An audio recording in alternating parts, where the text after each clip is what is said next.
আসসালামু আলাইকুম। শিমুলমিয়া নর্সারি school and কলেজের পক্ষ থেকে পঞ্চম শ্রেণীর বাংলাদেশি বিষয় পরিচয় ক্লাসে সকলকে স্বাগত। আমি তোমাদের সাথে আছি তোমাদের বাংলাদেশি বিষয় পরিচয় মিস মুসম্মদ মাহমুদা সিদ্দিকা মিলি। কি আপনারা ভালো আছেন তো না? তাহলে ভালো আছো কিসের জন্য? নিশ্চয় সকলে নিয়মকানুন মেনে চলছো। আর যারা সুস্থ নেই তাদের খুবই সাবধানে থাকতে হবে, এবং যারা সুস্থ আছো তাদেরও সাবধানতা চলমান রাখতে হবে। আর এখন যেহেতু শীত আসছে ঘনিয়ে, তাহলে কি করতে হবে? আমরা ঠান্ডা খাবার অবশ্যই খাবো না। আর ঠান্ডা খাবার ফ্রিজে যদি কোনো খাবার খেতে হয়, বাইরে নর্মাল বলি তারপরে আমরা খাবো। আমাদেরকে সচেতনতা বাড়াতে হবে, রোগ প্রতিরোধ ক্ষমতা বাড়াতে হবে, যার জন্য স্বাস্থ্যবিধি মেনে চলার জন্য গুরুত্ব আরোপ করতে হবে। ঠিক আছে? আজকে আমরা আমাদের ক্লাসে চলে যাই। আজকে আমাদের আলোচ্য অধ্যায় হচ্ছে দ্বাদশ অধ্যায়। ঠিক আছে? অধ্যায়ের নাম কি? বাংলাদেশ ও বিশ্ব, পাঠ 1 আমরা পড়বো। এই ক্লাসটা আগেও হয়েছে, তাই না? মনে আছে না তোমাদের? নিশ্চয়ই মনে আছে। আবার আমরা ক্লাসটা করি, রিভিউ করি। আজকে পাঠ শেষে কি জানতে পারবে তোমরা? সাধারণ পরিষদের কার্যক্রম সম্পর্কে বর্ণনা করতে পারবে, সচিবালয় সম্পর্কে বলতে পারবে, অতি পরিষদের কাজ সম্পর্কে বলতে পারবে, আন্তর্জাতিক আদালতের কাজ লিখতে পারবে, অর্থনৈতিক ও সামাজিক পরিষদ এবং নিরাপত্তা পরিষদের কাজ সম্পর্কে বলতে পারবে। তাহলে আজকে আলোচ্য বিষয় কি? আলোচ্য বিষয় হচ্ছে জাতিসংঘের 6টি যে শাখা রয়েছে, এটা হচ্ছে কি? সাধারণ পরিষদ, সচিবালয়, অতি পরিষদ, আন্তর্জাতিক আদালত, অর্থনৈতিক ও সামাজিক পরিষদ এবং নিরাপত্তা পরিষদ। তাই তো, তাহলে আজকে আমাদের আলোচনায় চলে যাব। এখানে আমরা একটা ছবি দেখতে পাচ্ছি, তাই না? আমাদের অধ্যায়ের নাম কি? বাংলাদেশ ও বিশ্ব। এখানে কি বিশ্ব মানচিত্রের ছবি আছে না? ওয়ার্ল্ড ম্যাপ, বিশ্ব মানচিত্রে বাংলাদেশ। বাংলাদেশ কোথায়? এই যে সার্কেল করা আছে, সার্কেলের মাঝে ছোট্ট একটা কালো হয়ে আছে, সেটা হচ্ছে বাংলাদেশ, তাই না? বাংলাদেশ এই বিশ্ব মানচিত্রে আমাদের দেশ স্বাধীন করে অবস্থান নিতে সক্ষম হয়েছে। তাহলে জাতিসংঘ কি? জাতিসংঘ একটি সংস্থা, যেটা বিশ্ব শান্তি প্রতিষ্ঠার জন্য গঠিত হয়েছিল। তোমরা নিশ্চয় সকলে জানো, দ্বিতীয় বিশ্বযুদ্ধ হয়েছিল। দ্বিতীয় বিশ্বযুদ্ধের পর যখন ভগ্নচুর অবস্থা, সকলের ভিতরে একটা অশান্তি বিরাজ করছে, কোন্দল সৃষ্টি হয়ে গেছে, অনেক মানুষ মারা গেছে দ্বিতীয় বিশ্বযুদ্ধে। এই পারমাণবিক বোমা হামলায় অনেক বিকলাঙ্গ হয়েছে, অনেকে প্রাণহানি হয়েছে। এই যে এরকম একটা পরিস্থিতিতে বিশ্ব শান্তি রক্ষার জন্য বা বিশ্বের শান্তি আনয়নের জন্য একটা চিন্তা ভাবনা করা হলো। এবং কিভাবে আনয়ন করা হবে? চিন্তা ভাবনা করা হলো যে একটা সংস্থা গঠন করা হলো, এবং এই সংস্থার উদ্দেশ্যটাই হবে বিশ্বের শান্তি বিরাজ করা। এবং এই লক্ষ্যকে সামনে রেখে এই জাতিসংঘ নামক একটা সংস্থা গঠিত হয়েছিল। পৃথিবীতে কতটি দেশ রয়েছে? 195টি দেশ রয়েছে। ঠিক আছে? জাতিসংঘের সদস্যতার নাম হচ্ছে 193। এবং এই যে 195টি দেশ রয়েছে, প্রত্যেকটা দেশে যেন শান্তি বিরাজ করে, এটা দেশের সম্পূর্ণ বিশ্বের সকল মানুষের মধ্যে যেন একটা শান্তি আনয়ন করা সম্ভব হয়, সেই জন্য জাতিসংঘ কাজ করে থাকে। তাহলে জাতিসংঘ গঠিত কত সালে? জাতিসংঘ গঠিত 1945 সালে 24 অক্টোবর। 1945 সালে 24 অক্টোবর জাতিসংঘ গঠিত হয়। এবং দ্বিতীয় বিশ্বযুদ্ধের পর কিসের জন্য? প্রত্যেকটা মানুষের মধ্যে, দেশের মধ্যে সম্প্রীতি ও সহযোগিতার প্রয়োজনীয়তা উপলব্ধি করে, যাতে সকলের ভিতরে ভাই ভাইয়ের সম্প্রীতি বিরাজ করে, আন্তরিকতা বিরাজ করে, সকলের বিপদে এগিয়ে যায়, সহযোগিতা করে একে অপরকে, সেই প্রয়োজনীয়তা উপলব্ধি করে হচ্ছে জাতিসংঘ গঠিত হয়। আমরা যখন সমাজে বসবাস করি, তখন কি করি? তখন একে অপরের ভিতরে সহযোগিতা যদি বিরাজমান না থাকে, তাহলে শান্তি বিরাজ করে সমাজে? না, শান্তি বিরাজ করে না। যার জন্য সমাজের শান্তি বিরাজের জন্য যেমন প্রত্যেকের ভিতরে আন্তরিকতা, সহযোগিতা দরকার, পরস্পরের মধ্যে বন্ধুত্বপূর্ণ সম্পর্ক দরকার, ঠিক তেমন বিশ্বের ভিতরে শান্তি বিরাজের জন্য প্রত্যেকটি দেশের মধ্যে সম্প্রীতি ও সহযোগিতার প্রয়োজন রয়েছে। বাংলাদেশের জাতিসংঘের সদস্যপদ লাভ করে, বাংলাদেশ জাতিসংঘের একটা সংস্থা, তাহলে সদস্যপদ কত তারিখে লাভ করে? 1974 সালের 17 সেপ্টেম্বর। আমরা আবার বলি, 1974 সালের 17 সেপ্টেম্বর হচ্ছে বাংলাদেশ জাতিসংঘে সদস্যপদ লাভ করে।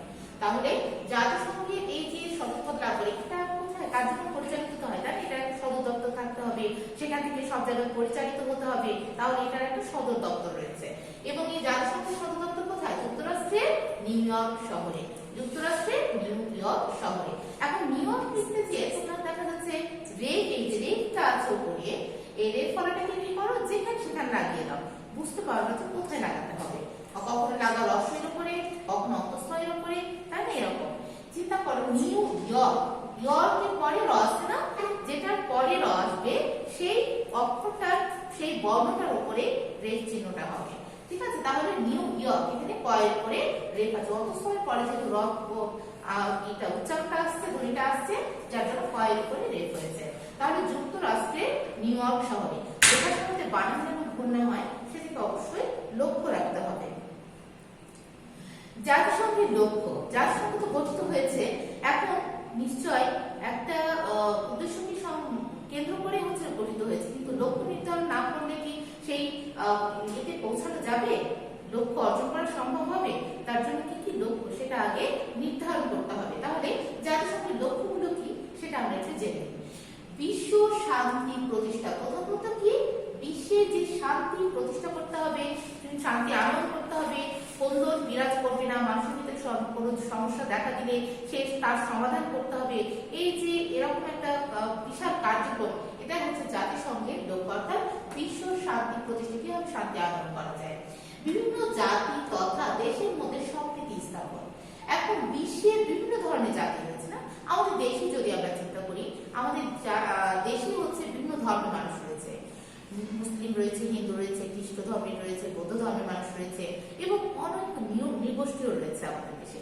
তাহলে এই যে বিভিন্ন ধর্মের বিভিন্ন মতের মানুষ রয়েছে, এগুলোর ভিতরে কি এক একজনের এক এক মত, কিন্তু তার ভিতরে সম্প্রীতি বজায় রেখে দেশকে শান্তি বিরাজ করতে হয়, তাই না? তাহলে এখানেও বিশ্ব শান্তি, অর্থনৈতিক বলছে বিভিন্ন জাতি তথা দেশের মধ্যে সম্প্রীতি স্থাপন করতে হবে। বিশ্বে যে বিভিন্ন জাতি রয়েছে তাদের ভিতরে বিভিন্ন মতের অমিল থাকতেই পারে, কিন্তু এই অমিলটাকে কি করতে হবে? কিন্তু রাখতে হয়, সমাধানের ভিত্তিতে নিয়ে আসতে হবে। হ্যাঁ, সহযোগিতার ভিত্তিতে, সম্প্রীতির ভিত্তিতে তার সমাধান করতে হবে, যে কোনো বিরোধ যদি দেখা দিয়ে থাকে বিভিন্ন জাতি বা দেশের মধ্যে। ঠিক আছে? তাহলে বিভিন্ন জাতি তথা দেশের মধ্যে সম্প্রীতি স্থাপন করা হচ্ছে জাতিসংঘের লক্ষ্য। অর্থনৈতিক, সামাজিক ও সাংস্কৃতিক ক্ষেত্রে সহযোগিতা গড়ে তুলতে হবে। এখন প্রত্যেকটা জাতিসংঘের লক্ষ্য যেহেতু বিশ্ব শান্তি প্রতিষ্ঠা, তাহলে কি অর্থনৈতিক, সামাজিক, সাংস্কৃতিক ক্ষেত্রগুলো থাকবে, প্রত্যেকটা দেশের ভিতরে রয়েছে। তাহলে কি করতে হবে? এগুলো ক্ষেত্রে সহযোগিতা, একে অপরের ক্ষেত্রে সহযোগিতা করতে হবে, সহযোগী হয়ে উঠতে হবে।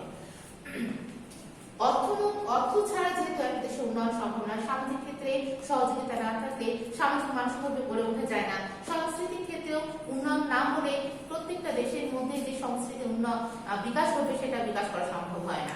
যার জন্য এসব ক্ষেত্রে সহযোগিতা যদি গড়ে তোলা যায় তাহলে বিশ্ব শান্তি বিরাজ করবে। জাতি, ধর্ম, বর্ণ নির্বিশেষে সবার মৌলিক অধিকারের প্রতি সম্মান প্রদর্শন। জাতি, ধর্ম, বর্ণ, বিভিন্ন জাতি রয়েছে, বিভিন্ন ধর্ম, বিভিন্ন বর্ণের মানুষ রয়েছে, আমরা কেউ কাউকে খাটো করে দেখবো না। বিশ্বের সকল মানুষের ভিতরে এইরকম একটা মনোভাব থাকতে হবে, প্রত্যেকটা জাতিরই নিজস্ব অধিকার রয়েছে, অধিকার পালন করার যে সক্রিয়তা সেটা তাদেরকে দিতে হবে। এবং অন্যের ধর্ম, বর্ণ বা বিভিন্ন সাংস্কৃতিক ক্ষেত্রে নিজস্বতা পালন করার ক্ষেত্রে অন্যকে যেন বাধা সৃষ্টি না হয়, অন্যের যেন অসুবিধা না হয়, সেদিকে লক্ষ্য রেখে আমরা আমাদের মৌলিক অধিকার পালন করব, মৌলিক অধিকার গ্রহণ করব এবং প্রত্যেকের মৌলিক অধিকারের প্রতি কি করব? সম্মান প্রদর্শন করব। এই সম্মান প্রদর্শন যখন আমরা করব তখনই কি হবে? তখনই হচ্ছে শান্তি বিরাজ করবে এবং একে অপরের ভিতরে যে কোন্দল, ছোট হীনমন্যতা বা উঁচু নিচু ভাবটা এটা থাকবে না। বিভিন্ন দেশের মধ্যে বিদ্যমান বিবাদ মীমাংসা করা। মানুষ যেহেতু আমরা, তাই না? মানুষ মাত্রই ভুল হয়, মানুষের ভিতরে বিভিন্ন প্রশ্নের সৃষ্টি হবে, প্রশ্নবিদ্ধ হবে এবং বিভিন্ন এরও সৃষ্টি হতে পারে, প্রশ্নবিদ্ধ হতে পারে এবং কারোর প্রতি রাগ হতে পারে, কারোর প্রতি বিদ্বেষ হতে পারে, কিন্তু তারপরে কি আমরা কি ঝঞ্ঝট করবো?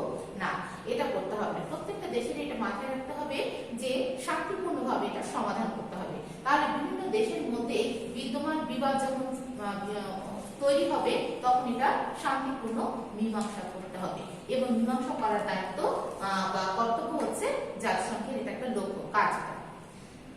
মীমাংসা করে থাকবে, হয় শান্তিপূর্ণ না হলে বল প্রয়োগে। আমরা এখানে একটা ছবি দেখতে পাচ্ছি, এটা হচ্ছে জাতিসংঘের সদর দপ্তর। জাতিসংঘের সদর দপ্তর, জাতিসংঘের সদর দপ্তর কোথায়? আমরা একটু আগে বললাম জাতিসংঘের সদর দপ্তর যুক্তরাষ্ট্রের নিউ ইয়র্ক শহরে, তাই না? তাহলে এটা মনে রাখতে হবে।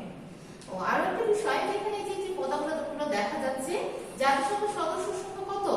193টি। তাহলে এই যে পতাকাগুলো রয়েছে, এখানে 193টি দেশের পতাকা রয়েছে, ঠিক আছে? আচ্ছা, এখানে আমরা আরো একটা দেখতে পাচ্ছি জাতিসংঘের পতাকা। জাতিসংঘের পতাকাতে এই লোগোটা থাকে, বুঝতে পেরেছো? এখানে হচ্ছে জলপাই পাতা, এই জলপাই পাতা হচ্ছে শান্তির প্রতীক। জলপাই পাতা শান্তির প্রতীক। আর জাতিসংঘের লক্ষ্য কি? বিশ্ব শান্তি প্রতিষ্ঠা।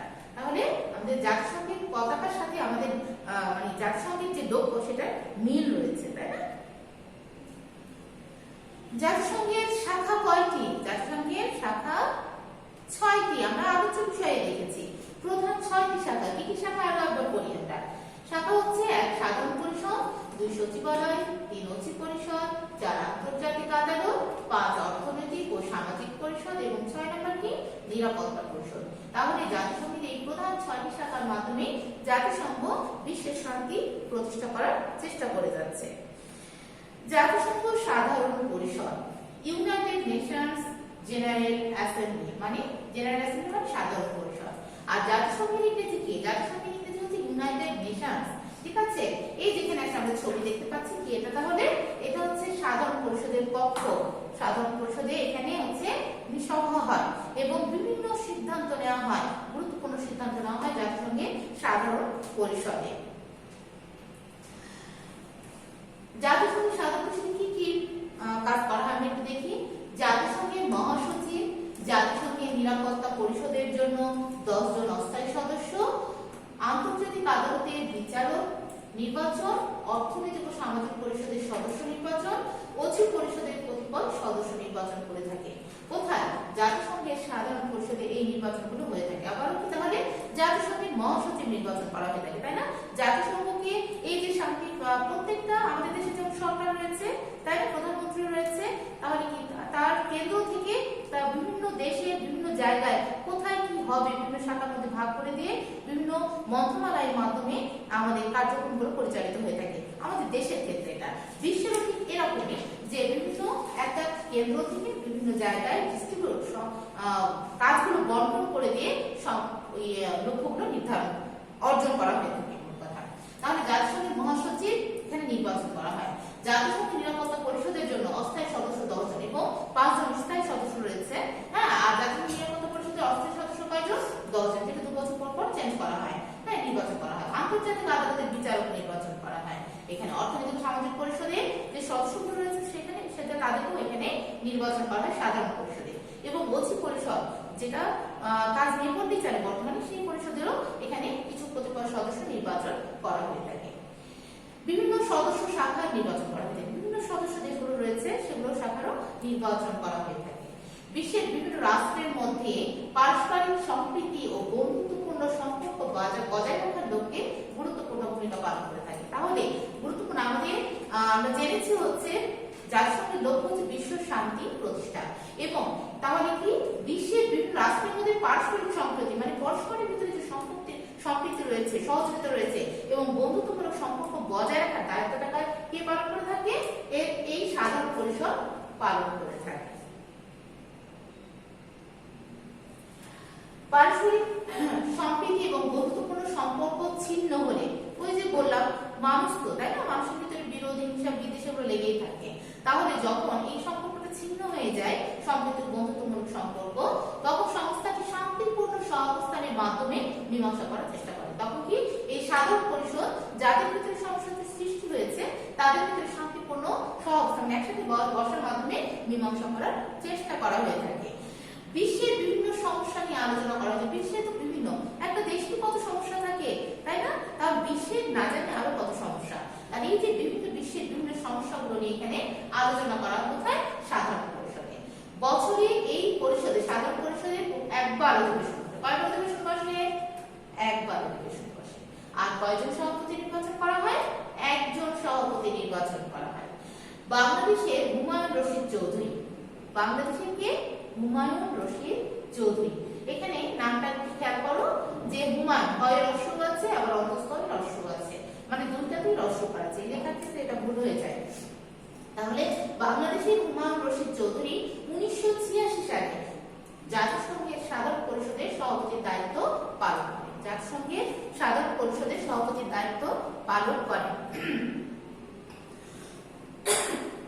সরি, বাংলাদেশের হুমায়ুন রশিদ চৌধুরী তাহলে আমাদের সভাপতির দায়িত্ব পালন করেছেন কত সালে? 1986 সালে।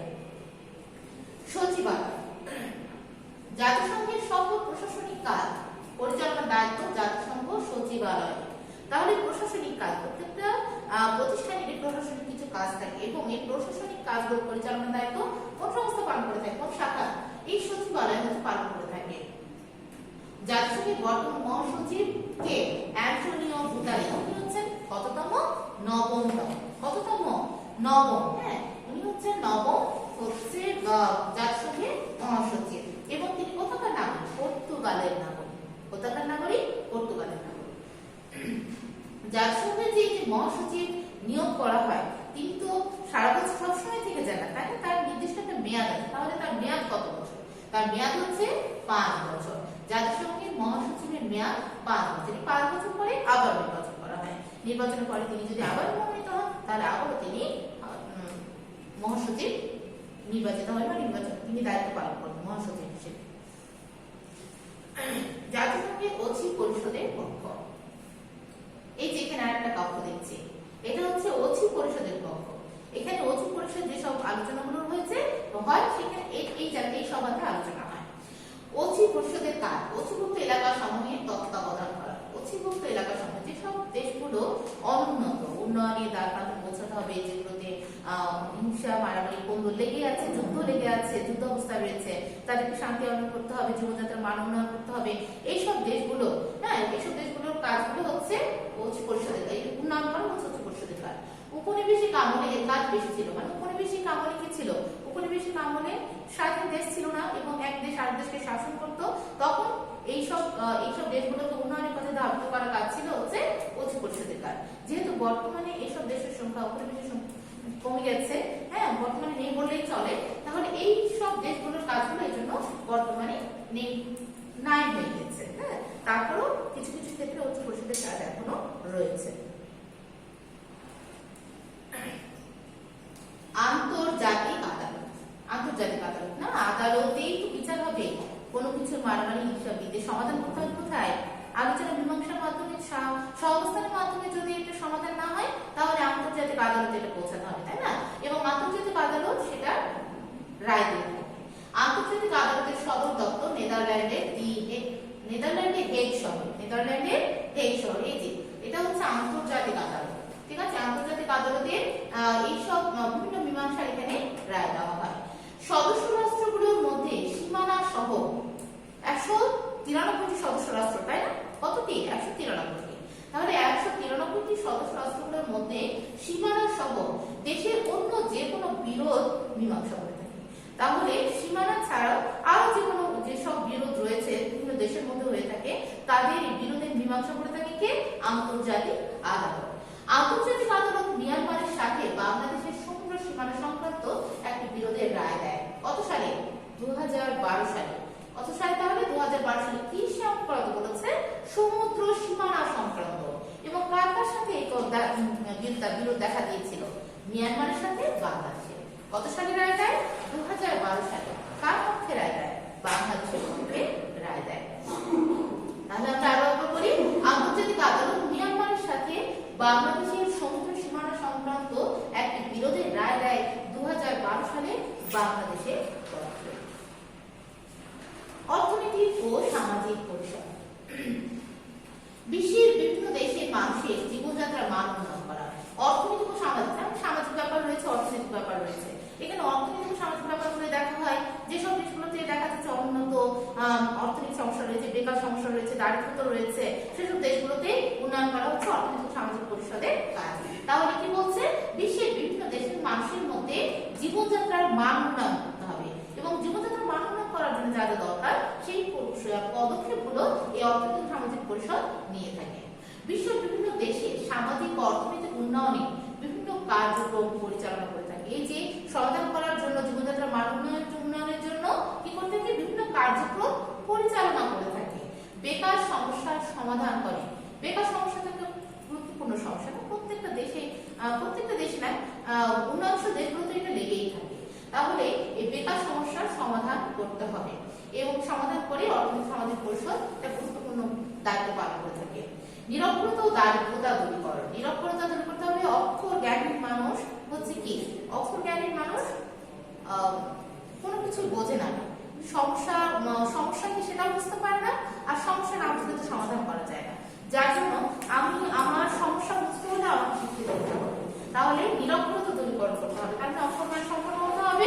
সে যেন পড়াশোনা করে বা মানুষের কথাবার্তা শুনে সে ভালো মন্দ বুঝতে শিখে নিজের অধিকার সম্পর্কে জাগ্রত হয়, সেই লক্ষ্যে হচ্ছে নিরক্ষরতা দূরীকরণের কাজ করে থাকে। এবং দারিদ্রতাও দূরীকরণ করে থাকে। দারিদ্রতা দূরীকরণে অর্থনৈতিক সামাজিক পরিষদ কাজ করে। দরিদ্র মানুষ হলে শুধু প্রতিভার বিকাশ হয় না এবং দেশ বা বিশ্বের উন্নয়নে কাজ করতে পারে না।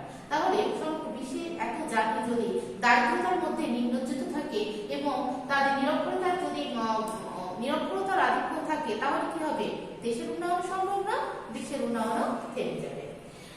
শিশু অধিকার ও মানবাধিকার সংরক্ষণ। মানুষ নিয়েই তো বিশ্ব, তাই না?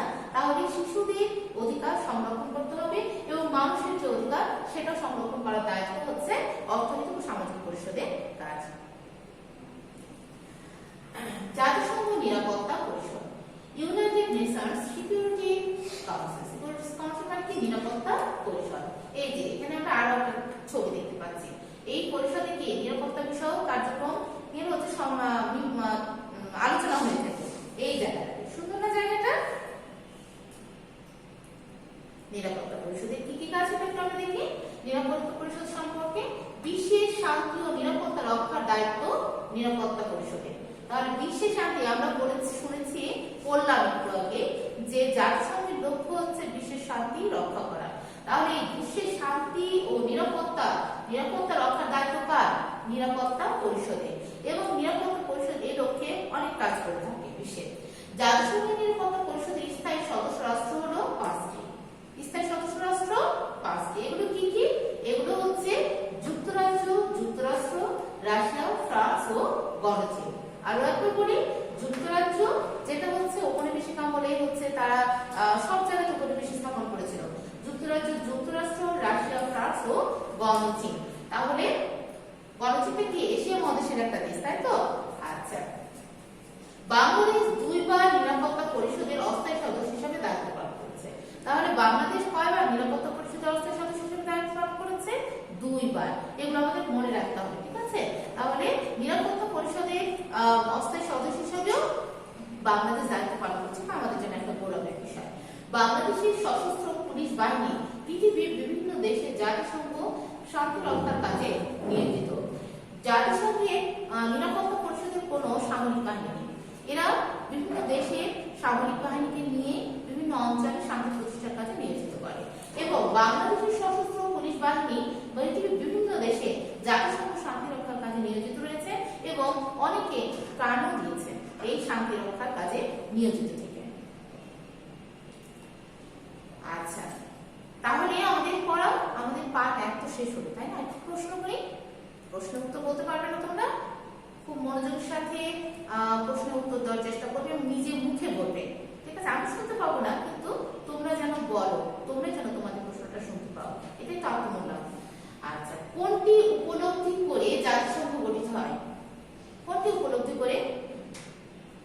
বিশ্বের শান্তি প্রতিষ্ঠার লক্ষ্যে তো জাতিসংঘ গঠিত হয়েছে। তাহলে সম্প্রতি ও সহযোগিতার লক্ষ্য উপলব্ধি করে এই জাতিসংঘ গঠিত হয়েছে। বিশ্বের শান্তি, সম্প্রতি ও সহযোগিতার প্রয়োজনীয়তা উপলব্ধি করে জাতিসংঘ গঠিত হয়। আন্তর্জাতিক আদালতের কাজ কি? আন্তর্জাতিক আদালতের কাজ কি? আন্তর্জাতিক আদালতের কাজ সীমানা সংক্রান্ত বিরোধ ছাড়াও অন্যান্য বিরোধ মীমাংসা করা হচ্ছে আন্তর্জাতিক আদালতের কাজ। মনে আছে? বলতে পেরেছো নিশ্চয় তোমরা। আন্তর্জাতিক আদালতের কাজ কি? তাহলে আন্তর্জাতিক আদালতের কাজ সীমানা সংক্রান্ত বিরোধ মীমাংসা সহকারে আরো অন্যান্য বিরোধ মীমাংসা করা হচ্ছে আন্তর্জাতিক আদালতের কাজ। কত বাংলাদেশের কোন ব্যক্তি জাতিসংঘের সাধারণ পরিষদের সভাপতির দায়িত্ব পালন করে? কত সালে মনে আছে? 1986 সালে। বাংলাদেশের কোন ব্যক্তি? বাংলাদেশের হুমায়ুন রশিদ চৌধুরী। হুমায়ুন রশিদ চৌধুরী জাতিসংঘের সাধারণ পরিষদের সভাপতির দায়িত্ব পালন করেন। জাতিসংঘের অর্থনৈতিক ও সামাজিক পরিষদের কাজ কি?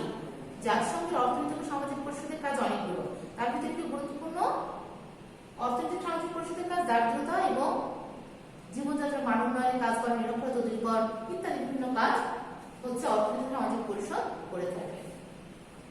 বিশ্বের শান্তি ও নিরাপত্তা রক্ষার দায়িত্ব কোন পরিষদের? বিশ্বের শান্তি ও নিরাপত্তা রক্ষার দায়িত্ব কোন পরিষদের? নিরাপত্তা পরিষদের। তাহলে আমাদের আগামী দিন কি হবে? আগামী দিন এই দ্বাদশ অধ্যায়ের উপরে রিভিশন টপ টেস্ট 1 নেওয়া হবে। ছোট প্রশ্ন পড়া 30 থেকে 34 এবং বড় প্রশ্ন অতিরিক্ত থেকে হচ্ছে 7 8। ছোট প্রশ্ন অতিরিক্ত থেকে। তাহলে মনোযোগ সহকারে এই অধ্যায়টা আবারও চর্চা করতে হবে এবং টপ টেস্ট ভালো করে দিতে হবে। তোমরা ভালো থাকো, সুস্থ থাকো, এই বলেই শেষ করছি। আসসালামু আলাইকুম।